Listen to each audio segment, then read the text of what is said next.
साहिबगंज राजमहल सांसद विजय हांसदा ने साहिबगंज परिषद में प्रेस कॉन्फ्रेंस के दौरान कहा कि पिछले कई दिनों से जिले में सूर्य हांसदा एनकाउंटर को लेकर चर्चा का विषय बना है। बीजेपी के लोग मामले को गर्म करने में लगे हैं। भाजपा द्वारा सरकार को बदनाम करने का प्रयास किया जा रहा है, वहीं पुलिस प्रशासन को दोषी ठहराने में लगे हैं। उन्होंने कहा कि सूर्य हांसदा के ऊपर विभिन्न थानों में कई संगीन मामले दर्ज है। इसका उनका दहशत थी, व्यापारी भी उससे परेशान थे। फिलहाल में अनुसूचित जाति जनजाति आयोग द्वारा मामले की जांच की जा रही है। सांसद ने कहा कि देश में वोट की चोरी की जा रही है, जिससे विपक्ष के नेताओं द्वारा जनता के बीच में जोर शोर से इस मुद्दे को उठाया। इस मुद्दे से भटकाने के लिए केंद्र सरकार द्वारा पिछले दिनों एक कानून बनाया गया। इस मौके पर झामुमो जिलाध्यक्ष अरुण सिंह, संजय मिश्रा, सुरेंद्र यादव आदि मौजूद थे। कहिए कि हम लोग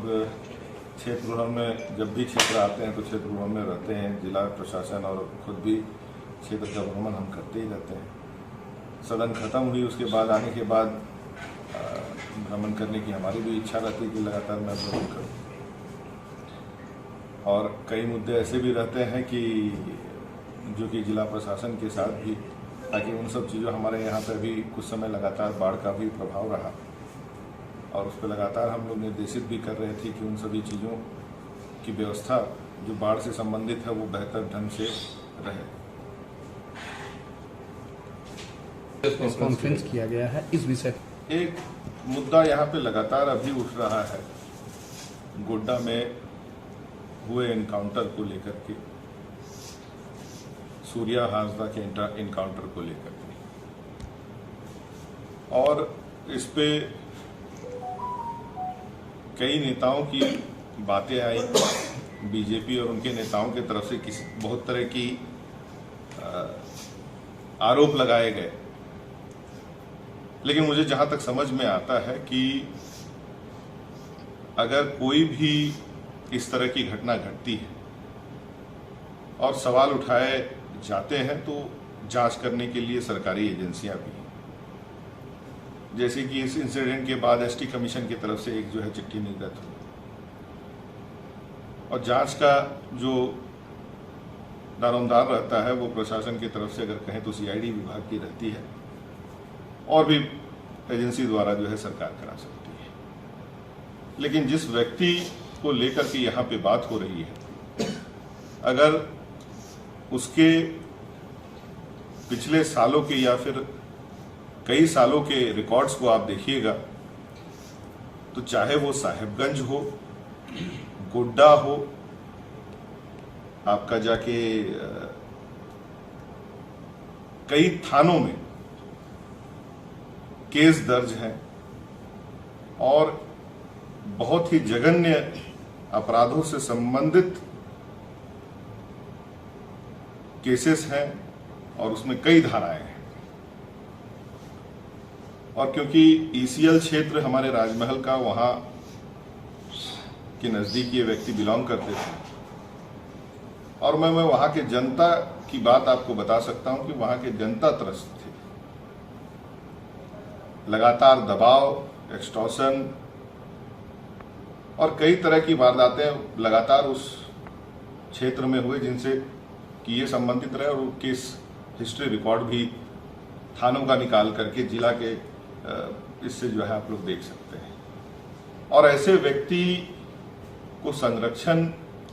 बीजेपी कई बार अपने माध्यम से टिकट दे करके उपयुक्त प्लेटफॉर्म देना, और अगर हम लोग लोकसभा के भी अगर जितने बीजेपी के नेता अगर देखेंगे, इतने चार्ज सीटेड नेताओं को उन्होंने जगह दिया है और जिन जिन लोगों पे उन्होंने आरोप लगाया, आरोप लगाने के बाद उन पे ईडी, इनकम टैक्स, सीबीआई का दबाव देकर के जैसे वो ज्वाइन किए, उनको मंत्री तक भी बनाया, उप मुख्यमंत्री तक भी बनाया। और अभी जिस तरह से आप देख रहे हैं कि एक बड़ा मुद्दा चल रहा है एसआईआर का, वोट चोरी का, और बकायदा विथ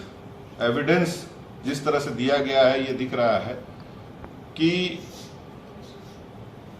संविधान, कानून ये सभी चीज जो है एप्लीकेबल ओनली विपक्ष के लिए है या फिर नॉन बीजेपी के लिए। बीजेपी वाले इससे ऊपर उठ चुके हैं। तो आज ऐसे व्यक्ति के पक्ष में जिस तरह से बीजेपी वाले बोल रहे हैं, वो स्पष्ट रूप से ये दिखाता है कि चाहे आप कोई भी गलती करें, आप अगर बीजेपी में हैं तो आप सही हैं, लेकिन सरकार उस तरह से नहीं चलती है। हमारे झारखंड की सरकार उस तरह से नहीं चलती है। आज जो एक्शन लिया गया उन सभी इंसिडेंट्स को लेके किया गया, और बात बाकी है कि अगर जांच की जो बात हर बार कर रहे हैं तो विभाग है वो जांच कर सकती है और उसका भी रिपोर्ट आ जाएगा, क्योंकि इतने सारे केसेस जो मैंने कहे वो यहाँ के लोगों के ऊपर घटित हुई, यहाँ के बिजनेसमैन परेशान हो रहे थे। मुझे लगता है कि एक बयान तो बिजनेसमैन और वहाँ के लोगों से भी लेने चाहिए जो कि पूरी तरह से त्रस्त रहे। लेकिन सरकार ने जो कदम उठाया, मुझे लगता है कि वो इस क्षेत्र में शांति व्यवस्था और ये कड़ा संदेश रहा कि गलत चीजों को बर्दाश्त नहीं किया जाएगा। संशोधन मैं कह सकता हूं कि ये मुद्दा भटकाने का या विपक्ष को दबाव में लाने का प्रयास था, क्योंकि एसआईआर के मुद्दे और वोट चोर गद्दी छोड़ का जो नारा चला है, मुझे लगता है वो देश आज पूरा बोल रहा है कि हर एक व्यक्ति के वोट के अधिकार को हम सामान्य अगर मानते हैं, और लाखों लाखों लोगों के वोट के अधिकार की जो चोरी हो रही थी, उस मुद्दे को ये लोग उससे बच नहीं पाए। आज आप देख लीजिए कि जो ऑपरेशन सिंदूर के ऊपर भी जो बहस हुई, सरकार पूरी तरह से बैकफुट पे रही, जिस तरह से कि हम लोग पूरे विदेश नीति में पूरी तरह से फेल रहे। उसके बाद जो डिस्कशन आपका जाकर के हम लगातार विपक्ष कर रही थी एसआईआर पे करने के लिए, हम लोग इलेक्शन कमीशन तक के पास भी गए, सारी बातों को रखी गई। जब वो सीधे तौर से सही ढंग से कार्य करने को नहीं चाह रहे थे, और जिस तरह से तथ्य माननीय leader of opposition Rahul Gandhi ji ने ला करके रखी, और चारों तरफ से घिरने के बाद ये एक और दबाव और दबिश ईडी, इनकम टैक्स, सीबीआई छोड़ करके अब एक और हथकंडा ये बीजेपी की तरफ से था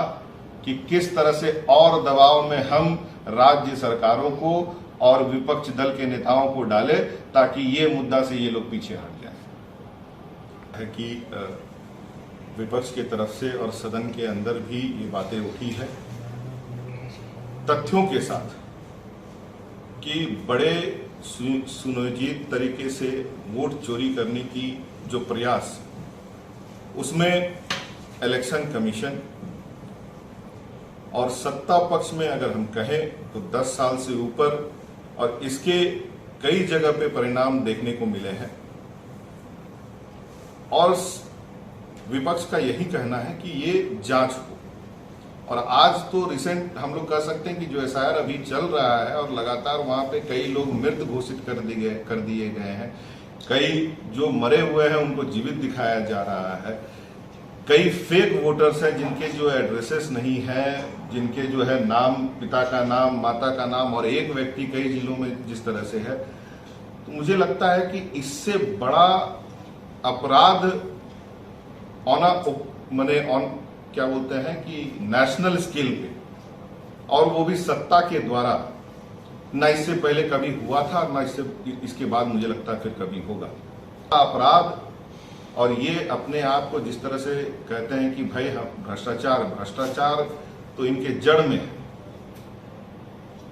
बीजेपी आरएसएस इनके जड़ में भ्रष्टाचार है। इससे हम लोग सही काम का उम्मीद नहीं कर सकते हैं। और बिहार की जनता भी वो चीज को समझ गई है, रिजल्ट भी वही रहा है।